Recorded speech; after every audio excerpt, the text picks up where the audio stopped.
Everyone, मैं हूं आशीष और आप सभी का स्वागत करता हूं हमारे चैनल गेट माई यूनिवर्सिटी पे। नीट यूजी काउंसलिंग में सिक्योरिटी डिपॉजिट एक बहुत ही अहम हिस्सा होता है, क्योंकि इससे रिलेटेड बहुत सारी कॉम्प्लेक्सिटी होती है, बहुत सारे कंफ्यूजन भी होते हैं। कंफ्यूजन ये होता है कि ये कहाँ कहाँ पे एप्लीकेबल है, कौन से राउंड में एप्लीकेबल है। इससे रिलेटेड कंडीशंस के बारे में लोग जानना चाहते हैं, क्योंकि बहुत कॉम्प्लेक्सिटी होती है वहां पे, खास करके एग्जिट को लेकर के। कब ये रिफंड आएगा, क्या ये फीस के साथ में एडजस्ट हो जाएगा, इन सब को लेकर के बहुत सारे सवाल होते हैं। अब सिक्योरिटी डिपॉजिट का जो मेन ऑब्जेक्टिव होता है काउंसलिंग में, वो ये होता है क्योंकि स्टूडेंट्स और पेरेंट के मन में एक सीरियसनेस लाना। क्योंकि जहां जहां पे आप देखेंगे फ्री एग्जिट होता है, जहां जहां पे सिक्योरिटी डिपॉजिट एप्लीकेबल नहीं होता है, वहां के काउंसलिंग प्रोसेस में आप देखेंगे कि कट ऑफ में बहुत हायर साइड का एक ट्रेंड आपको देखने के लिए मिलता है, क्योंकि स्टूडेंट अदर स्टेट्स में भी साइमल्टेनियसली पार्टिसिपेट कर रहे होते हैं और जिसके वजह से इन स्टेट में फ्री एग्जिट होने की वजह से लोग ऑप्शंस को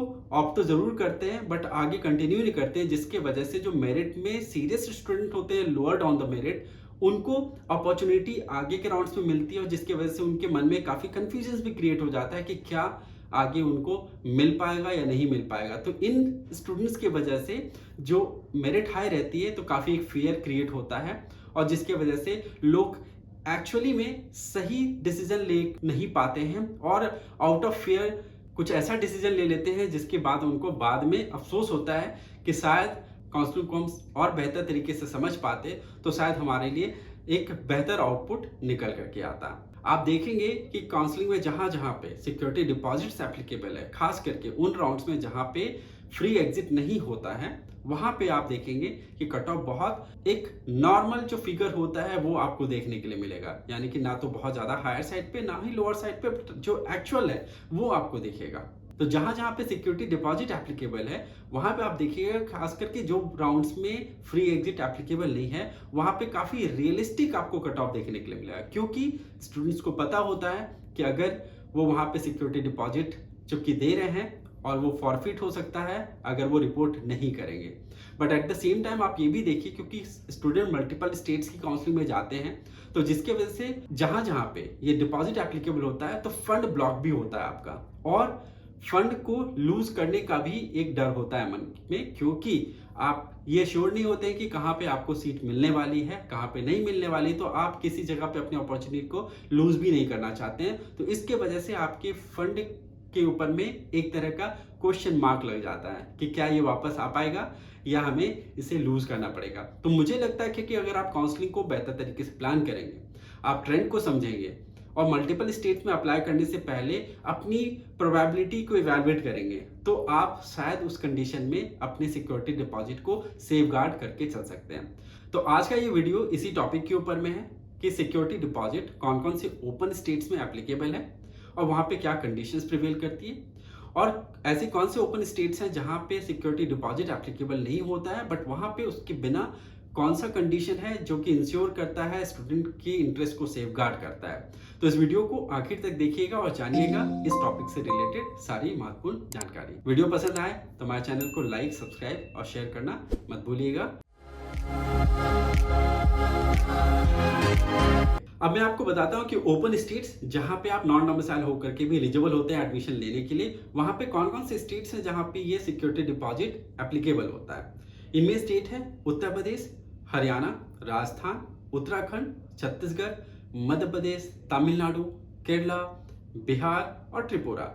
अब इनमें से 5 ऐसे स्टेट्स हैं जहां पे राउंड 1 से ही एप्लीकेबल हो जाता है, वो है उत्तर प्रदेश, राजस्थान, बिहार, छत्तीसगढ़ और तमिलनाडु। इसके बाद में बाकी जितने स्टेट्स हैं उनमें राउंड 2 से ये एप्लीकेबल हो जाता है। जैसे हरियाणा में आप राउंड 2 में आपको एप्लीकेबल होता है, उत्तराखंड में राउंड 2 से है, मध्य प्रदेश में राउंड 2 से है,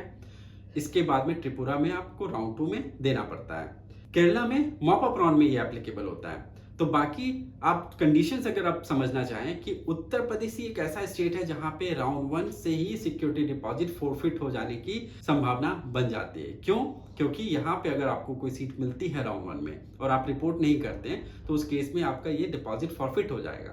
और अगर आपको अलॉटमेंट मिलती है और आप रिपोर्ट कर जाते हैं तो ये काउंसलिंग कंप्लीशन के बाद में आपको रिफंड कर दिया जाता है। तो बाकी जितने भी स्टेट हैं उनमें केरला और हरियाणा, ये 2 स्टेट को छोड़ करके सारे स्टेट्स में रिफंड का प्रोसेस होता है काउंसलिंग कंप्लीट हो जाने के बाद का। अगर हरियाणा और केरला में आपको अलॉटमेंट मिलती है तो वहाँ पे आपके ट्यूशन फीस में ये एडजस्ट कर दिया जाता है,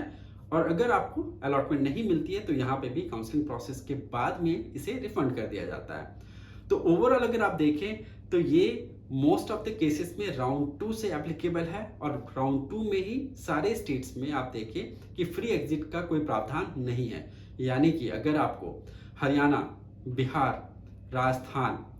त्रिपुरा, मध्य प्रदेश, छत्तीसगढ़, तमिलनाडु, इन स्टेट में अगर राउंड 2 में आपको सीट मिलती है और अगर आप रिपोर्ट नहीं करते हैं तो यहाँ पे आपका ये फॉरफिट हो जाएगा और आप आगे के राउंड से बाहर भी हो जाएंगे। तब आप इनमें देखिए कि कैसे सिक्योरिटी डिपॉजिट कट ऑफ के ऊपर भी इम्पैक्ट करता है। उत्तर प्रदेश में चूंकि पहले राउंड से ही फ्री एग्जिट नहीं है, तो सबसे जो लीस्ट कट ऑफ ऑब्जर्व किया जाता है उत्तर प्रदेश में वो राउंड 1 में, यानी कि स्टूडेंट्स के लिए उत्तर प्रदेश में राउंड 1 में जो स्कोप होता है वो सबसे मैक्सिमम पॉसिबल वेज में उनको दिखता है। बाकी के राउंड्स में कट ऑफ बहुत ज़्यादा हाई होती चली जाती है क्योंकि इतनी सीट सरेंडर नहीं हो पाती हैं नो फ्री एग्जिट के रूल की वजह से। इसके बाद में जितने भी स्टेट हैं जहां पे फ्री एग्जिट है राउंड 1 में, वहां पे आप देखेंगे कि कट ऑफ राउंड 1 में हाई रहता है, और उसके बाद बाकी के स्टेट में जब सिक्योरिटी डिपॉजिट को इम्प्लीमेंट किया जाता है, इम्पोज किया जाता है, उन राउंड्स में कट ऑफ आप देखेंगे लोएस्ट आपको देखने के मिलेगा। जैसे कि हरियाणा, बिहार, उत्तराखंड, इन सारे स्टेट्स में आप देखिए राउंड 2 से आगे के राउंड्स तक में ये कट ऑफ ड्रॉप होते हुए चला जाता है। केरला सबसे लीस्ट कट ऑफ आप देखेंगे कि मोपापुरम में देखने के लिए मिलता है। तो इस तरीके से आप कट ऑफ को भी एनालाइज कर सकते हैं जहां जहां पे सिक्योरिटी डिपॉजिट एप्लीकेबल है। अब मैं आपको उन स्टेट्स के बारे में भी बताता हूं जहां पे सिक्योरिटी डिपॉजिट नहीं एप्लीकेबल है, बट कुछ न कुछ एडिशनल कंडीशंस हैं जो कि आपको जानना बहुत जरूरी होता है। जैसे कि कर्नाटका में अगर आपको सीट मिलती है और अगर आप रिपोर्ट नहीं करते हैं तो मॉपअप राउंड ऑफ काउंसलिंग से आप बाहर हो जाते हैं। आपके पास में ऑप्शन यही रहता है कि आप राउंड 1 में सीट अगर मिली है तो आप अपग्रेड कर सकते हैं, या आप उस सीट को छोड़ करके राउंड 2 में अपने ऑप्शंस के साथ में जा सकते हैं। अगर न्यूली अलॉटेड कॉलेज आपको मिलता है तो वेल एंड गुड है, नहीं मिलता है तो उस केस में आप काउंसलिंग से आगे बाहर हो जाते हैं। आंध्र प्रदेश और तेलंगाना का कंडीशन ये है कि आपको अगर सीट मिलती है और अगर आप रिपोर्ट नहीं करते उस कॉलेज में,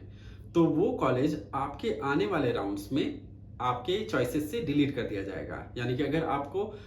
ABCD में आपको चॉइस नंबर B मिला है और अगर आप B को रिपोर्ट नहीं करते हैं तो आपके आने वाले राउंड्स में, फर्दर राउंड्स में A, C एंड D का ऑप्शन मिलेगा बट B का ऑप्शन नहीं मिलेगा। तो इन स्टेट्स में आपको ध्यान से काउंसलिंग में जाना चाहिए, क्योंकि अगर आपके जो मोस्ट प्रिफर्ड ऑप्शन में से कोई अगर कॉलेज मिल जाता है और अगर आप वहाँ पे रिपोर्ट नहीं करते हैं क्योंकि आप साथ में और भी स्टेट की काउंसलिंग कर रहे होंगे, तो उस कंडीशन में आपका ये प्रिफर्ड ऑप्शन आपके ऑप्शन से डिलीट हो जाता है, तो आप अपॉर्चुनिटी लूज करते हैं इस केस में। तो आपको अगर सेक्रीफाइस ही करना हो तो कुछ ऐसे कॉलेज का सेक्रीफाइस करिए जो कि आपके कैलकुलेशन में हो और जिसकी वजह से आप काउंसलिंग में बने भी रहें और आपको कुछ नुकसान भी ना हो। वेस्ट बंगाल में अगर आप राउंड 1 में रिपोर्ट नहीं करते हैं आप राउंड 2 में जा सकते हैं, बट आप मॉपअप राउंड से बाहर हो जाते हैं। मणिपुर में जो नॉन रिपोर्टेड कैंडिडेट्स होंगे राउंड 1 के, वो राउंड 2 में जा सकते हैं। महाराष्ट्र में काउंसलिंग की रूल जो है डिफरेंट है। वो ये है कि अगर आपको राउंड 2 में सीट मिलती है और अगर आप रिपोर्ट नहीं करते हैं तो वैसे केस में आपके नाम को MCC के साथ में भी शेयर कर दिया जाएगा और आप महाराष्ट्र की काउंसलिंग से तो बाहर होंगे ही, साथ ही में MCC की भी काउंसलिंग से बाहर आप हो जाएंगे।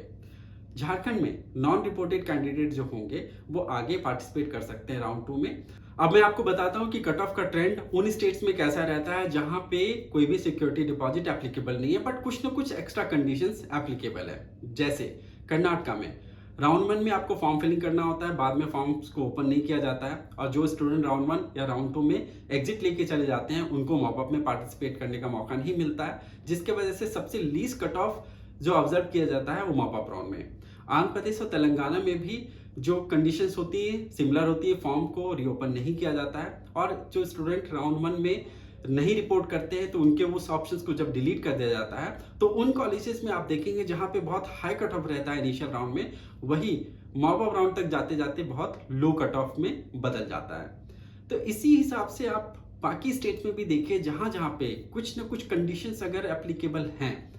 जैसे महाराष्ट्र में आप अगर रिपोर्ट नहीं करते हैं राउंड 2 में तो आप बाहर हो जाते हैं। तो सबसे बेस्ट राउंड आप देखेंगे कि कट ऑफ में राउंड 2 में ही स्टूडेंट्स को लीस्ट कट ऑफ देखने के लिए मिलता है, क्योंकि स्टूडेंट बिल्कुल सीरियस मोड पे पार्टिसिपेशन करते हैं, क्योंकि उनको पता है कि अगर रिपोर्ट नहीं करेंगे तो वो बाकी एमसीसी की भी काउंसलिंग से भी बाहर हो जाएंगे। तो इसके वजह से कट ऑफ के ऊपर में बहुत बड़ा इंपैक्ट होता है। तो ओवरऑल अगर आप हर स्टेट की काउंसलिंग को इसी तरीके से बारीकी से समझेंगे और ऑब्जर्व करेंगे तो आपको कट ऑफ के वेरिएशंस के बारे में पता चलेगा और आप बेहतर तरीके से प्लान कर पाएंगे। तो ये सब कंडीशंस हैं ओपन स्टेट्स में जिसको कि आपको ध्यान में रखना चाहिए, तभी जाकर के आप काउंसलिंग में जाएं। अदरवाइज आप अगर इनके बारे में जानकारी नहीं रखते हैं तो कहीं ना कहीं आप ऐसे सिचुएशन में उलझ जाएंगे जहां पे आपको लगेगा कि अब हम क्या करें। तो ऐसे कॉम्प्लेक्स सिचुएशन में ना फंसें, अपने आप को इन्फॉर्म्ड रखें और बेटर डिसीजन लेकर के कंटिन्यू करें। उम्मीद करता हूं कि आपको इस टॉपिक के ऊपर में हमारा जो ये डिस्कशन था वो पसंद आया होगा,